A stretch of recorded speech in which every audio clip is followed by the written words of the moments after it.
Halo pemirsa, kita ketemu lagi dalam Ngopi Ngobrol Happy. Ini nggak biasa tapi luar biasa. Iya. Jarang-jarang Emang kita kan ketemu selalu sama luar Lucky. biasa, ya Iya, kita kan selalu selindutan ya. Kamu kira aku kanan, kamu kiri gitu kan. Iya. Biasanya ketemu di dangdutan, hari ini Iya. kita kembali di ngopi. Nah menariknya, hari ini narasumber kita itu orang yang hebat dan luar biasa. Iya, Dan.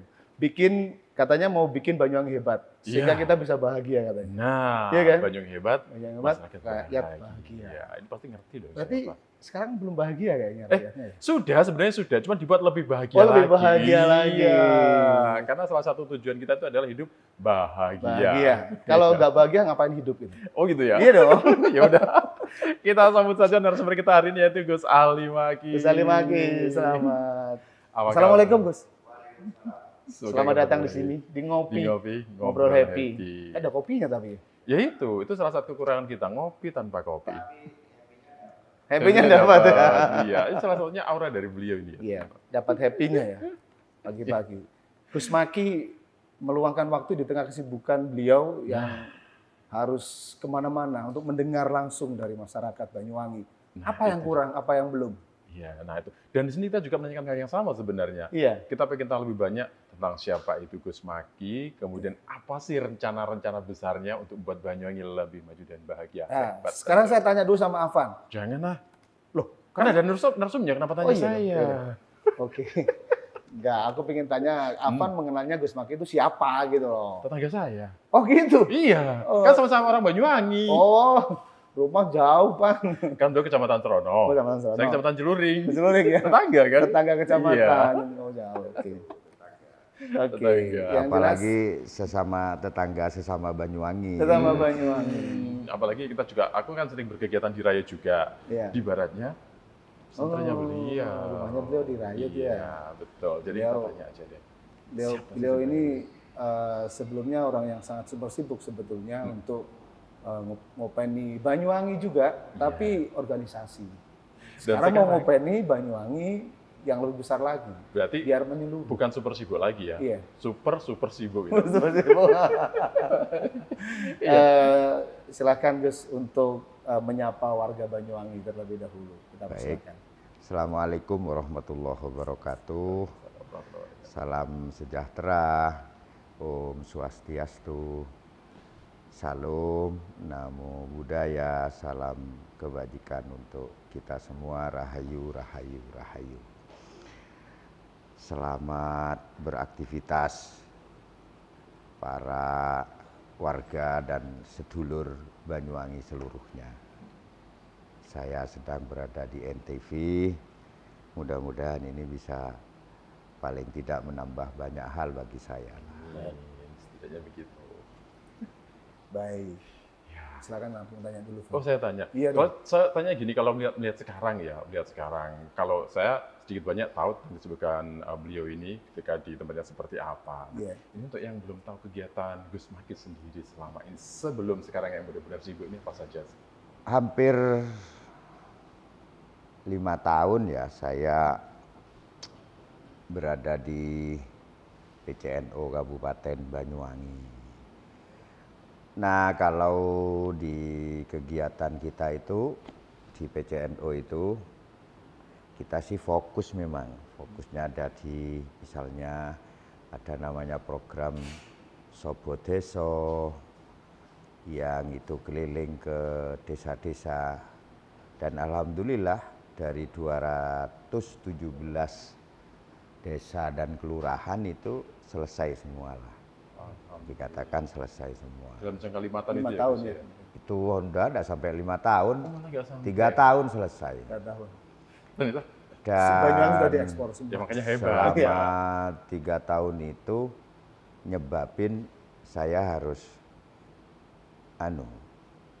libur dulu, tidak terima job DPR, Oh, gitu. Dewan Pengajian Rakyat. Rutin. Oh, namanya. Itu tidak nerima itu. Ya. Saya baru tahu ada DPR lain ternyata ya. Baru tahu. DPR tandingan barusan. Iya, DPR tandingan. Oke. Tapi itu juga pengajian rutin. Iya, itu Dewan yang Pengajian Rutin. tetap terhenti 3 tahun lah. Iya, 3 tahun. Dan kebetulan memang saya hampir tiap hari di kantor PCNO itu. saya tidak pernah menerima tamu-tamu yang kaitannya dengan organisasi selain di kantor. Dan itu kita mulai sejak awal memang. Sehingga kalau sekarang ini kemudian kata panjenengan berdua itu sibuk, itu sebenarnya tidak seberapa sih, karena dulu Sudah ya juga dimulai begitu. ya, Ya, saya mesti berangkat. Kalau dulu berangkat ke kantor PCNO itu jam 8 pagi, habis sarapan selesai berangkat. Nanti pulang itu habis asar kadang-kadang. Karena pagi hari di rumah itu ada kewajiban, kemudian setelah maghrib itu ada kewajiban. Begitu saja hidupnya, hampir ya 5 tahunan. Iya. Jadi kalau sekarang misalnya saya berangkat jam 8, maksimal jam 9 gitu ya. Ya hampir 7 bulan ini pulangnya mesti jam 11, jam 12 gitu-gitu. Nambah-nambah dikit sebenarnya. Malam itu ya. Iya. Malam lah. Malam dikit Dari dari jam 4 ke jam 11, nambahnya dikit. Iya. sedikit loh Kan ya. belum 24 jam, Pak. Ya. Oh gitu ya. Kalau 24 jam Iya. agak banyak gitu ya. Dan itu dikatakan tidak sibuk. Biasa-biasa Iya. sebenarnya. Tidak sih. Biasa-biasa. Kalau beliaunya kan sudah dimulai dari kemarin. Iya. Nyicil kesibukannya kan sudah. Gitu. Jadi kalau tambahi sedikit katanya kan nggak sibuk banget. Nggak sibuk banget. Berbeda dengan kita misalnya. Oh, iya. Nggak ngapa-ngapain tiba-tiba 24 jam gitu ya. Kita bisa shock ya. Iya, Tapi nggak sakit. sibuk dari jam 4 ke jam 11 itu nggak sibuk loh ya. Nggak sibuk. Nggak sibuk. Ini mengatur ritmenya Gus ya, mengatur ritme dari yang jam 4 ke jam 11. Nah, kan pasti ada inilah keluarga, ada- pentingnya teman-teman ya. Teman-teman, saudara-saudara yang saya yang nempel di saya. Nah, tentu saya harus juga membagi untuk istri, anak, dan santri lah di rumah itu. Dan ya tentu bahwa volumenya agak berkurang itu pastilah. Ya. Saya dengan yang pasti pagi itu mesti nemani sarapan lah Nyonya itu. Istri saya itu Tidak mesti lupa nemani keluarga. sarapan. Sesibuk apapun kita tidak lupa keluarga. Ya, paling tidak nyiapin telur sama madu. Wah, itu Stamina ya, Gus ya. bagian istri itu. Bagian Resep istri. khusus ya. Resep khusus biar tetap semangatnya. Iya, melihat kegiatannya, rutinnya dan lain sebagainya. Ya makanya nggak salah kalau beliau ini sekarang hari ini juga ngopi bersama kita. Ya ngopi. Ngopi sama kita itu juga bagian dari kegiatan di antara kepadatannya. Kepadatannya. Benar. Dan kita akan kembali lagi nanti, kita akan tanya yang lebih wow lagi ya tentang sesuatu yang beliau laksanakan untuk Banyuwangi. Kita akan kembali saat lagi. Tetaplah di ngopi, Ngobrol ngobrol happy. happy.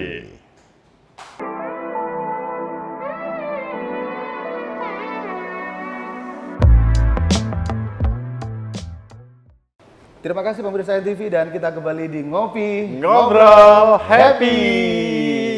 Kita kembali ke Gus Maki. Iya. Apa yang mendasari jenengan atau yang memotivasi jenengan untuk masuk di pencalonan ini, Gus? Setelah di PCNO kemudian muter-muter di program Sobodeso itu, kan kalau di Sobodeso itu kan begini, seluruh pengurus itu ngumpul di kantor desa. Itu tempatnya mesti di kantor desa.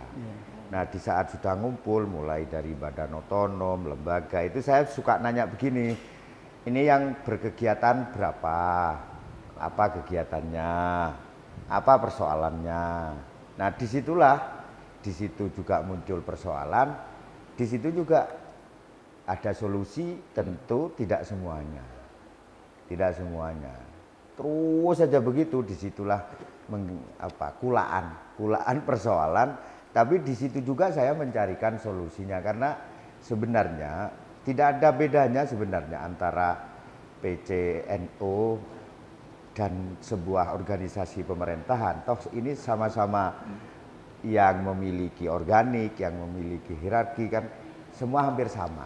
Hampir sama. Yang membedakan itu kan tidak ada APBD-nya gitu aja. Nah, itu yang membedakan.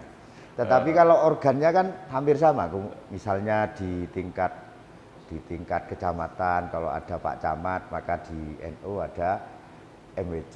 Kemudian di desa itu ada pemerintahan desa. Kalau kita malah satu desa terdiri beberapa ranting. Kadang satu desa itu sampai yang asalnya desanya hanya 7, rantingnya kadang-kadang sampai 31. Nah dari situlah kemudian ukuran lebih bagaimana bisa lebih berkembang, bermanfaat, kemudian bisa lebih memberikan solusi, itu lebih luar biasa kalau itu bergeser kepada bagaimana masuk di dunia eksekutif, di dunia pemerintahan.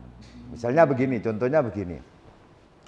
Di satu tempat itu misalnya ada sekolah atau ada semacam kegiatan yang di situ ada kendalanya, maka kendala itu harus diselesaikan ya pakai iuran bersama-sama.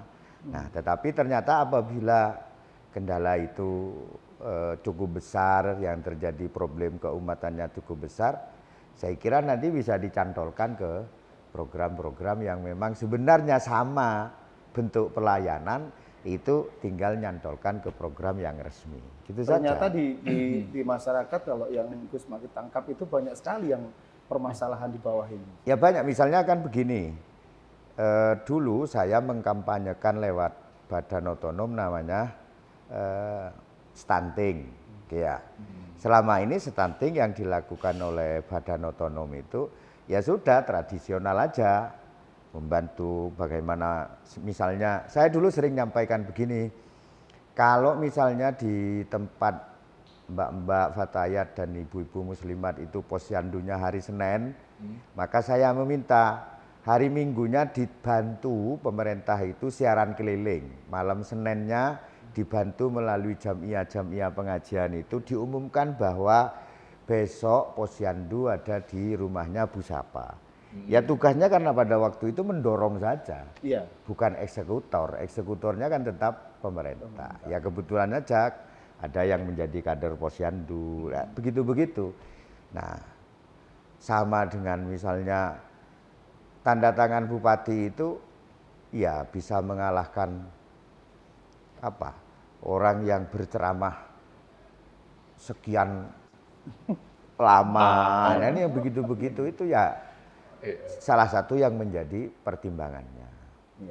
Misalnya begini, di situ ada anak yang tidak mampu bayar sekolah ya misalnya. Nah saya mesti tanya, ini lazisnunya siapa? Itu kira-kira anak ini bisa dibantu enggak? Ya sudah sesuai dengan kekuatan lazisnu. Nah kalau itu kemudian ternyata yang tidak tercover oleh pemerintahan, kemudian kita bisa mendorongnya bisa tercover, kan otomatis harus masuk di dunia pemerintahan. Gitu. Kira-kira begitulah. Kalau kita melihat ternyata sudah banyak yang dilakukan dan kita nggak tahu ya. Ketika anggapnya ngerogoh ya, ngerogoh ke masalah di masyarakat itu loh ya.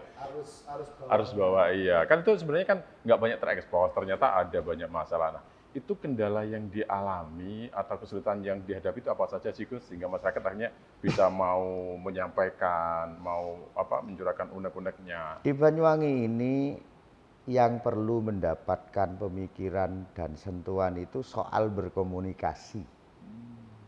Komunikasi rakyat dengan pimpinan.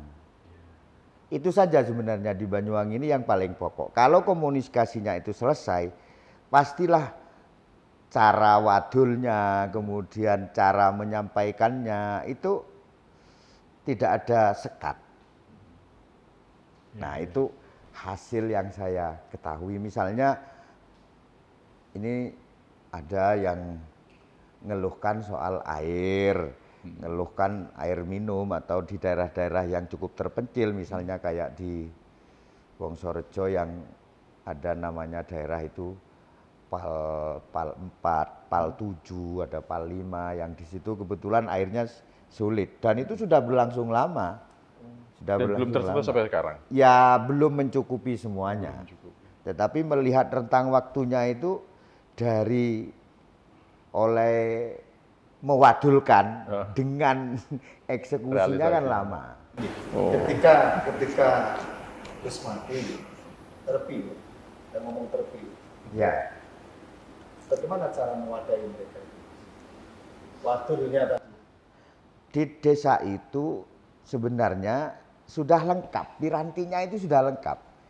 Tinggal bagaimana merubah cara berkomunikasi dan cara pendekatannya.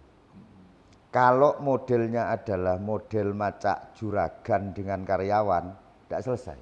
Nah, pasti tidak akan selesai. Kan selama ini kebanyakan begitu ya, karena ada. Nah, tidak ada cara lain kecuali menjadi bupati itu tugasnya menemani. Menemani rakyat, menemani masyarakat. Sehingga cara menyampaikannya pun tidak takut, tidak sungkan. Rata-rata loh misalnya acara-acara resmi mereka itu ya sudahlah yang penting datang, kemudian tanda tangan rangkap 3, pulangnya ada kuenya yang dibawa, kemudian ada sesuatu yang dibawa yang secara resmi dipotong pajak. Ya sudah yang gitu-gitu aja, selesai, datang, makan, tanda tangan, pulang. Ya sudah. Yang penting datang ya. Ya sudah, Iya. yang penting datang. Nah itu yang harus kita rubah. Bagaimana cara merubahnya? Di desa itu ada namanya musyawarah desa. Kemudian di desa itu juga ada yang namanya musrengbangdes. Saya bermimpi, semua sesuatu dimulai dari mimpi. Nah, kecuali kemudian tidak dieksekusi mimpi itu nantinya akan menjadi ilusi. Nah, biar menjadi kenyataan yang hakiki, maka mimpi itu harus dieksekusi. Saya bermimpi dan rencananya saya eksekusi di saat menjadi bupati, bagaimana musrengbangdes, kemudian musyawarah desa, itu musyawarahnya misalnya di tempat ini.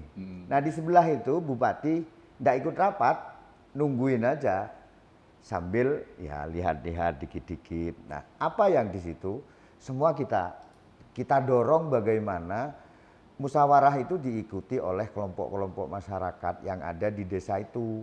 Misalnya ada kelompok perempuan, kemudian kelompok anak-anak juga harus didengarkan. Karena ini pembangunan berkelanjutan itu harus memperhatikan kelompok-kelompok ini. Karena dalam prinsip pembangunan itu tidak boleh satu pun tertinggal. Tidak boleh satu pun itu tertinggal. Lebih, tertinggal saja tidak boleh apalagi sengaja ditinggal.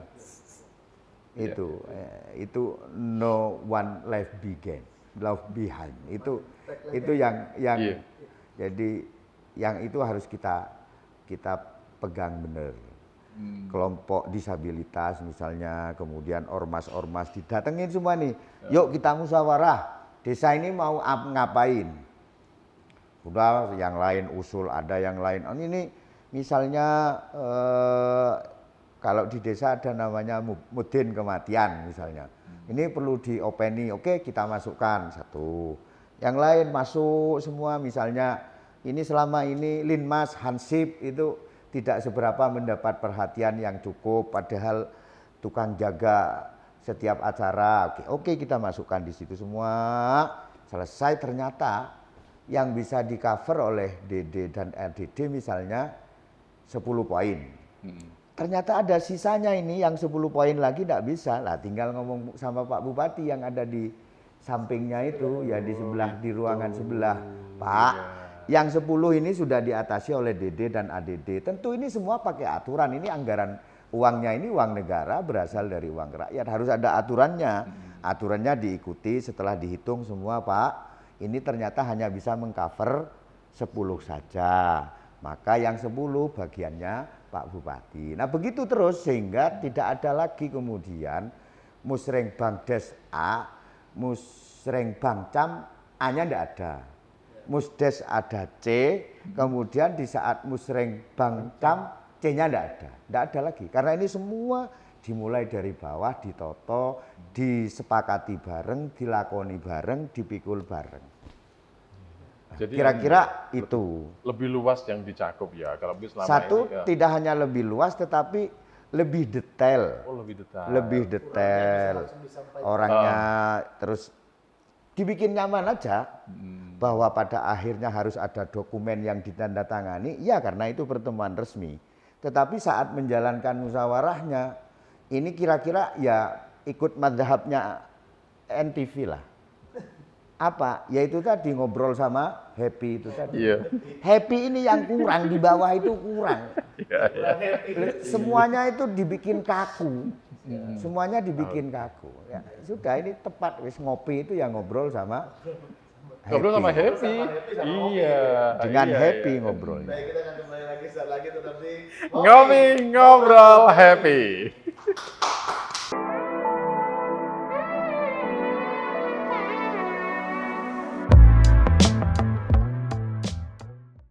Anda masih bersama kami dalam Ngopi Ngobrol Happy dengan Gus Maki yang benar-benar buat kita happy ya. Seneng dengernya kalau seperti ini. ngobrolnya berkesinambungan. Iya.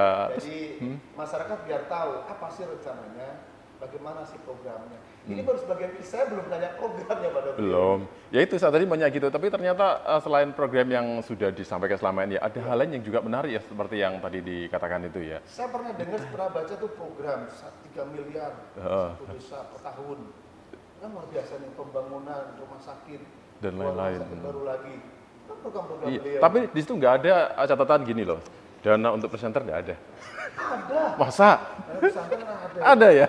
Wah ini. 10 miliar. Sebelum kita aja. Nanya Kita tanya saja ya Gus dengan program yang segede itu ya. Ini untuk pengaplikasiannya nanti seperti apa sih?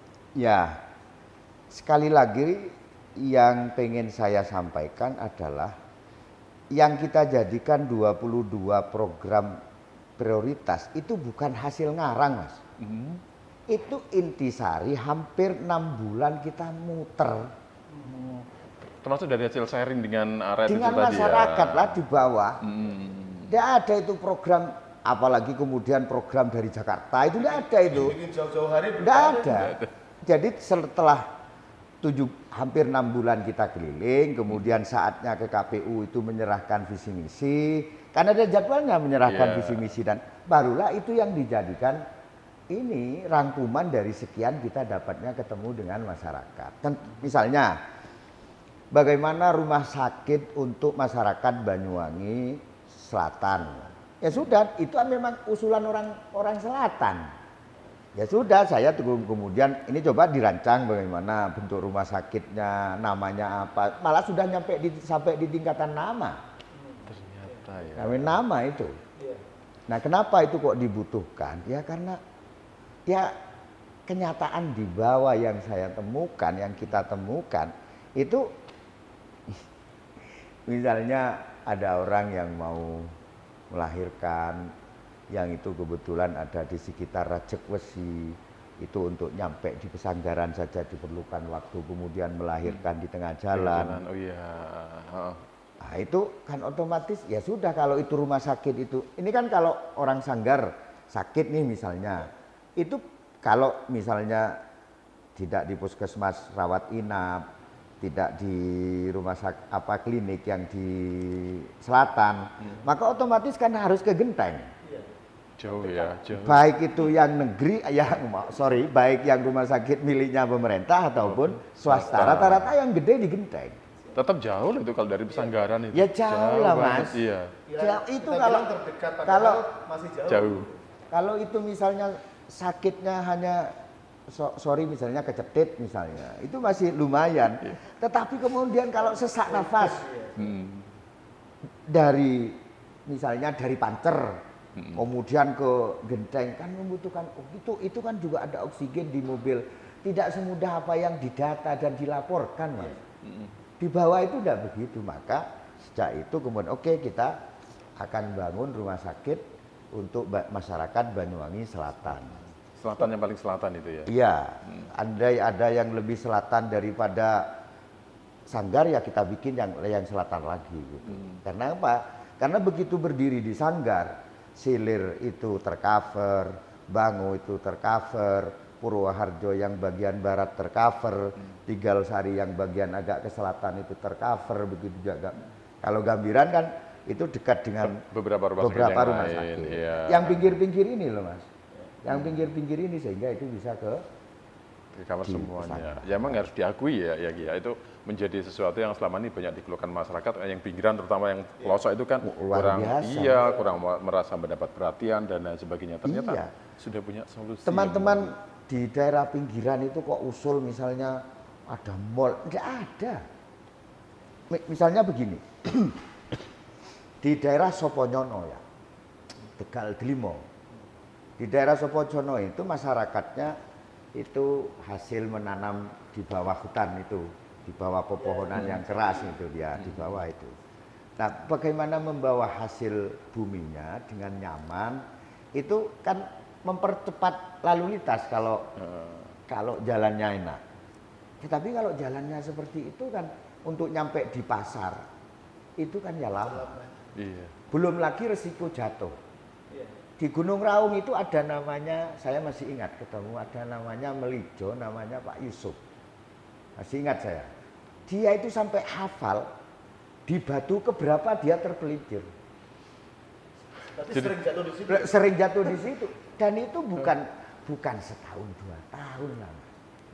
Selalu belasan dialami. Tahun itu tidak pernah tersentuh. Jalan itu. Boleh itu dicek gitu. Boleh dicek, makanya kadang orang ada yang Gus Maki kok andalannya ketemu ini, ya memang ketemu, bukan ngarang, kita ketemu orang. Menjadi prioritas, memprioritaskan daerah-daerah terpencil. Coba bayangkan ya, coba di Singolatren itu ada namanya Kampung Andong. Singolatren. Mesti jenengan tidak tahu. Walaupun jenengan di Rogo Jampi, Andong. Untuk menuju ke sana, itu jalannya di tengah sawah dan itu paling untuk motor. Roda 2. Roda 4 tidak bisa berarti ya. Maka kalau roda 4 itu harus dibikin sodetan jalan sendiri. Itu Andong loh, Singojuruh loh. Tengah di tengah ya masih kategorinya Loh, tengah. itu yang paling gawat, dekat bandara loh. Berarti dekat sini dong. Iya. Nah, ini sini, Singojuruh sini. Iya. Masih di tengah, tidak terpinggir, misalnya kayak di selatan Sanggara sampai ke selatannya lagi itu kan. Iya. Sehingga kalau yang di pinggir-pinggir itu kemudian kita buka aksesnya saja, itu sudah luar biasa sangat membantu. Ini pasti akan mengalir pertumbuhan ekonominya, pasti akan. Kalau di desa itu sudah mulai bergairah, mereka kan buangnya ke kota. Mereka jual hasil bumi di pasar. Nah ini nantinya misalnya ada investor yang mau masuk, kita tawarkan nanti di desa. Jangan di kota lah, ini di desa, coba kamu bikin riset dulu di kota ini, di desa ini apa kelebihannya, apa peluangnya, apa tantangannya. Kan kita beri karpet merah untuk melakukan riset di situ. Nah kalau investor itu dibikin nyaman, luar biasa Banyuwangi ini. Perekonomian semakin bergerak. Kan keuangan daerah itu kan di angka sekitar 3,5 triliun ya. 3,5 triliun. Kalau ini untuk menyelesaikan semuanya tidak bisa, pemerintah itu sendirian tidak bisa, maka melibatkan swasta. Lagi-lagi mimpi saya yang akan saya eksekusi di saat saya ditakdirkan menjadi bupati. Saya itu bermimpi ada perusahaan yang berada di sebuah desa. Bupati Gus Maki datang di situ, Pak, lu jangan pikir karyawan saja, tambahan karyawannya banyak, jangan hanya berpikir bagaimana membayar karyawan, tapi dari sekian karyawan itu, nih ada anaknya karyawan sampean 10, semuanya setelah kita tes pandai-pandai, rajin-rajin, oke, aku titip ya, bagaimana anak 10 ini sampean jadikan yang 5 itu bagian keuangan. Sehingga kalau sudah lulus, jangan pakai di perusahaan jenengan, tolong yang 5 ini karena ini daerah agak masuk, bagaimana dijadikan dokter. Ya sudah, mulai dari awal sampai di wisuda sebagai dokter menjadi bagian daripada khidmatnya perusahaan-perusahaan itu. Tapi syaratnya bupatinya, sayanya, ya enggak boleh celaka. Ya enggak mungkin mau perusahaan itu dibebani dua-dua. Satu masih dititipi anaknya karyawan untuk dijadikan pinter dan lain sebagainya. Satu lagi. Di satu lagi terus saya sebagai bupati wah ini kacamata ini kayaknya harus ganti ini misalnya. Ini nggak boleh gitu-gitu, nggak mau mesti dibebani. Perusahaan mana yang mau dibebani dua-dua itu? Ini kalau saya lihat ya, ternyata dari Gus Maki ini programnya nggak hanya jangka 5 tahun, tapi memikirkan ke depan lagi jauh Begini terpikirkan Mas, ya. Ternyata. program itu dan ini menjadi sebuah kesepakatan global, namanya SDGs. Bagaimana pembangunan berkelanjutan? Pembangunan berkelanjutan itu yang saya sampaikan, yaitu tadi no one left behind itu tadi, tidak boleh satupun sengaja ditinggal. Tidak hanya memikirkan di saat kita sedang membangun, tetapi bagaimana generasi ke depannya. Bagaimana cucu-cucu jenengan, bagaimana cucu anak cicit kita, itu juga harus menjadi pemikiran generasi yang sekarang. Bukan berarti kemudian sekarang itu mumpung berkuasa kemudian hantam kromo saja atas nama pembangunan kemudian melupakan di bagaimana cucunya ke depan. Iya. Ya, ini menjadi sangat menarik ya. Jadi berarti nanti yang akan terkena dampaknya atau merasakan dampaknya bukan hanya kita sebagai yang ada di zaman sekarang ya, tapi ternyata di masa depan pun itu mereka juga akan merasakan dampak dari program yang diusung oleh Gus Maki ini. Hebat. Hebat. Bukan hanya memikirkan yang sekarang, yang akan datang. Bahkan yang mendahulukan domen pun dipikir ya. Iya. Gizinya sampai nanti jadi apa gitu ya. Ya iyalah, misalnya soal stunting ya. Kalau stunting itu ngomongkan, stunting itu kan berangkatnya orang kena stunting itu dari nol kehamilan kan. Maka penanganannya harus melalui pranikah dulu. Dari situ sudah bagaimana dipagari, ditemani agar tidak berpotensi untuk anaknya stunting. Tidak ada lah stunting itu kemudian orang hamil sudah 6 bulan kemudian diatasi stuntingnya. Itu mesti tidak jalan lah begitu. Apalagi kemudian sudah lahir, kemudian kok kelihatan stunting. Tidak ada itu. Penanganan stunting itu ya harus mulai sebelum hamil lah. Berarti sejak pranikah sudah ada. Sudah ada lah. Tentu ini harus melibatkan bagaimana teman-teman penyuluh di keagamaan, bagaimana nyaman orang-orang puskesmas itu. Kita ini sebenarnya cukup sarana dan prasarana itu cukup, tapi bagaimana membuat nyaman para eksekutor di bawah. Itu saja sebenarnya. Berarti nanti ketika membuat berbagai macam rancangan, tadi kan sempat disinggung masalah Muslim Bangladesh dan lain sebagainya ya. Ini dari semua perwakilan semuanya dirangkul, ya, kemudian dilibatkan juga. Mungkin ada yang begini, loh itu sejak lama itu sudah ada seperti itu. Tapi mutunya gimana? Pernah enggak? Ayo sekarang bikinannya. Kita akan kembali lagi Gus. Lagi tegang-tegangnya loh ya. Ngobrol happy.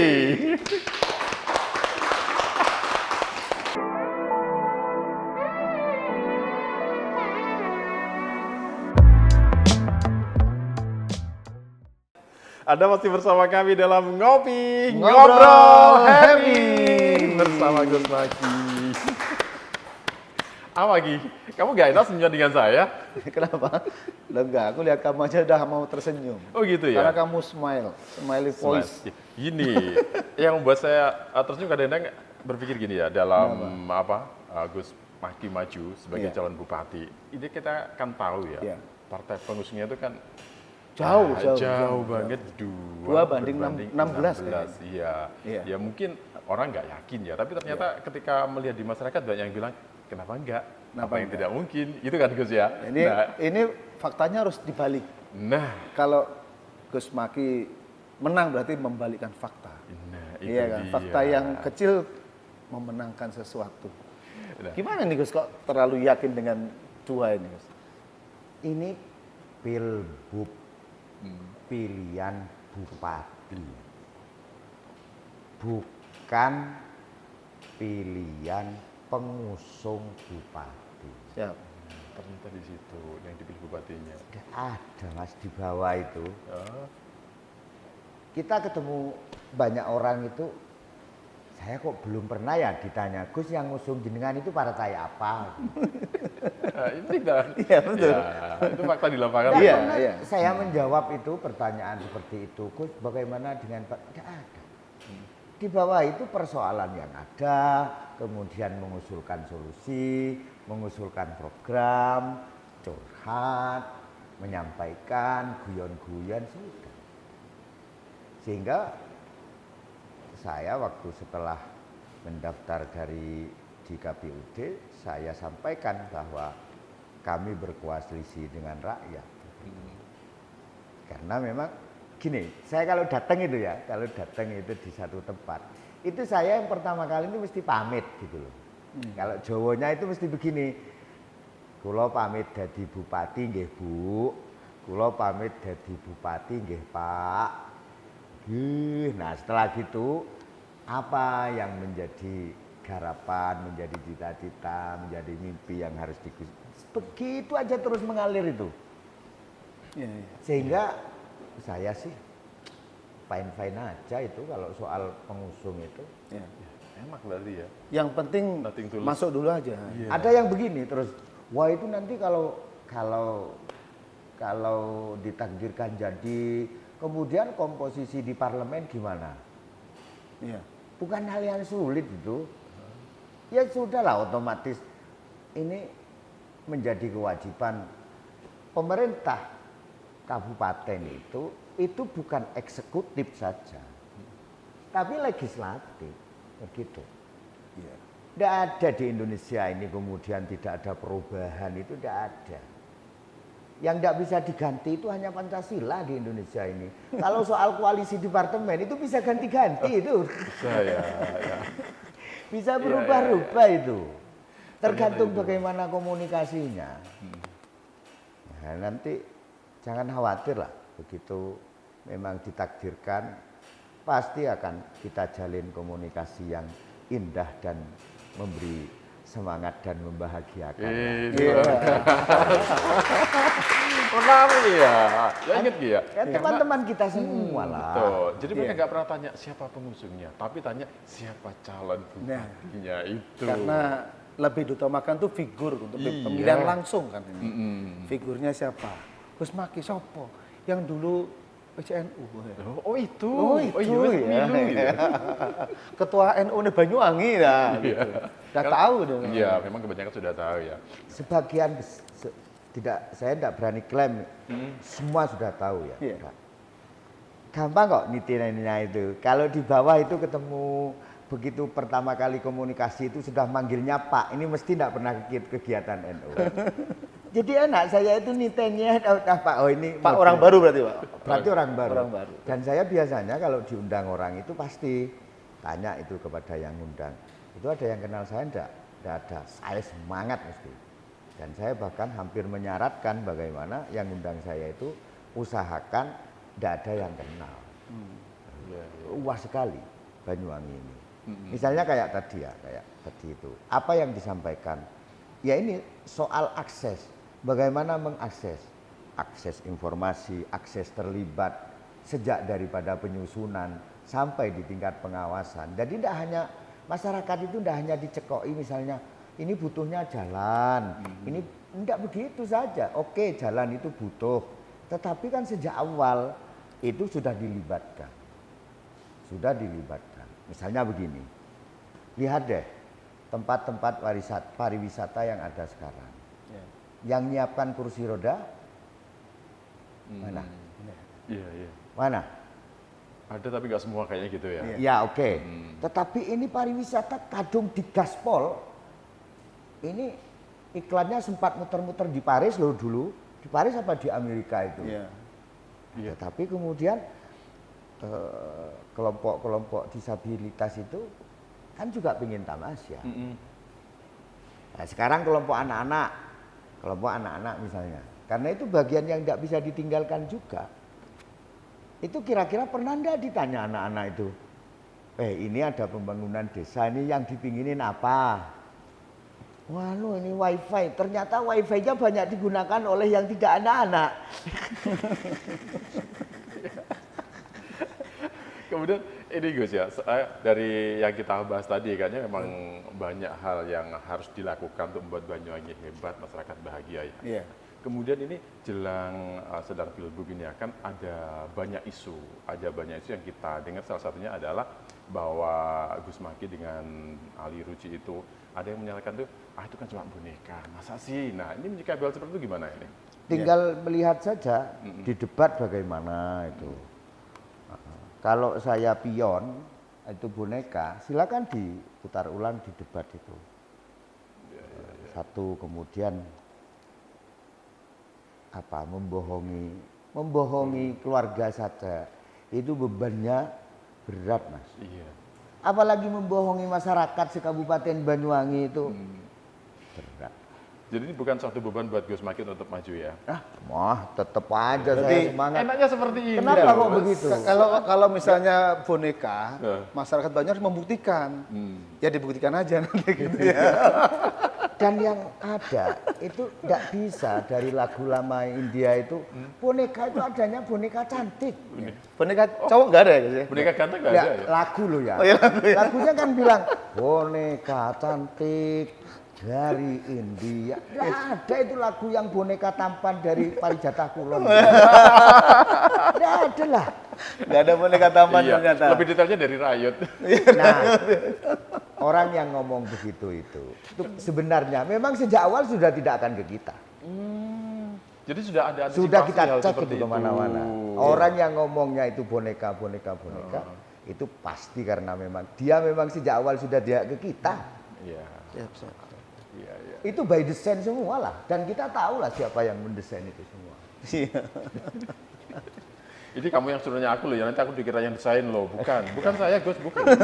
Dan bisa dilihat lah di depan bagaimana lah kita gitu. Ya kan beliaunya sendiri yang menyatakan bahwa kita harus mendengar dari beliau. Kita kan mendengarnya hanya isu. Iya. Kita tanyakan sama beliaunya. Ya beruntung kita hari ketemu sama beliau langsung. ketemu. dengar dari Nah, sumbernya. gunanya ketemu kan Kalau- seperti itu, kalau ada kita konfirmasi jadi langsung. pion, saya Mas, berangkat jam 8 pagi. Pulang jam 11 malam, pulang jam 1 malam. Ngapain capek-capek kalau begitu? Kan tinggal nunggu bayaran aja. Wah ya biar kelihatan serius. Ya sudah kalau memang enggak mau milih kita ya sudahlah pilih yang sana aja. Enggak bisa dipaksakan orang kalau sudah kandung enggak itu kan enggak bisa. Baik. Ini kayaknya kita sudah hampir di penghujung acara ini, Gus. Silakan, mungkin Gus Maki ada closing statement. Kenapa rakyat Banyuwangi harus memilih 02? Iya, dan kenapa harus berubah Banyuwangi? Iya, harus berubah, yang mengusung perubahan. Masyarakat mestinya memang apa yang sudah dirasakan saat ini, jujurlah kepada apa yang dirasakan. Jadi memilih pemimpin itu sebenarnya bukan membandingkan rekam jejak, tetapi mensandingkan. Ini beda, Mas. Jadi membandingkan dan mensandingkan, tetapi semestinya memang harus mensandingkan. Rekam jejaknya bagaimana, yang satunya bagaimana. Walaupun yang satunya itu di ormas, yang satunya di pemerintahan. Ini kan sebenarnya hampir sama. Hampir sama saja, pola strukturnya juga hampir sama pola strukturnya. Jadi sekali lagi, mari kita menjadi pemilih yang cerdas. Jangan tukar apapun hak pilih kita dengan apapun. Dengan apapun. Begitu kemudian pertimbangannya adalah tukar-menukar, maka 5 tahun ke depan, ya itu menggadaikan nasib Banyuwangi. Nah, itu yang paling pokok. Nah, kalau semua berpikir seperti ini, menjadi pemilih yang cerdas, kemudian yang jembar, saya kira Pilbub ini akan terlaksana dengan riang gembira. Yang penting masing-masing bertempat di porsinya masing-masing. ASN yang harusnya netral, tidak ikut-ikut, ya sudahlah. Tidak ada sekarang ini kemudian di dunia Banyuwangi ini ada yang kemudian tertutupi sama sekali, itu tidak ada lah. Tidak ada lah. Ini menjelang seperti ini. Kalau misalnya ini sekrit, super sekrit, di atasnya super sekrit itu tidak ada di Banyuwangi ini. Maka kami meminta, walaupun ini misalnya apa ya, terpaksalah melakukannya, sudahlah sesuai dengan tupoksi masing-masing. Adil itu apa namanya? Menempatkan sesuatu di tempatnya. Ingat, kalau yang harusnya netral kemudian tidak netral, itu berarti sudah melanggar keadilan. Dan melanggar keadilan itu ada hisapnya, Mas. Ingat, kita itu tidak hanya dipertanggungjawabkan melalui LPJ saja, tetapi pasti setiap tarikan nafas kita itu akan ditanya apa nantinya oleh Tuhan. Itu saya kira itu kebersamaan ini harus tetap dirajut lah. Baik. Ya gamblang ya. Udah puas ya dengan jawabannya. Belum ya. sih sebenarnya. Waktunya yang nggak ada. Iya, Pak. berarti nanti ada episode kedua. Iya mungkin. Iya, begitu ya Gus ya. Oh, Itu. Ya, dan pemirsa, berarti hari ini untuk Ngopi bersama Gus Mikey sampai di sini saya Afan. Saya Lucky. Kita ketemu lagi di Ngopi episode berikutnya. Terima kasih. Sampai jumpa. Sampai jumpa. Teman-teman.